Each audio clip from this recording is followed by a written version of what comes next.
Secret Files. Akin ba ang batang yan?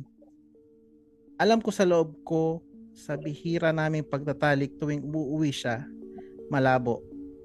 Madalas akong pagod, madalas siyang puyat. Madalas naming hindi napapag-usapan ang intimacy. Kasi iniisip namin, trabaho muna, anak muna, pamilya muna.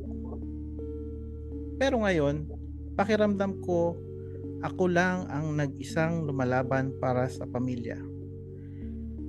Nakita ko yung takot sa mata ni Lucy.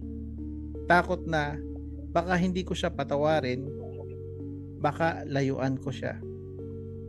Baka hindi ko matanggap ang batang dinadala niya, pero ang totoo, ako rin natatakot. Takot akong mawala siya.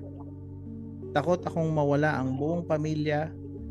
Takot akong matatawag na tanga kung tatanggapin ko siya ulit. Pero paano si Patrick? Desidido pa rin tanungin kung kailan uuwi ang nanay niya.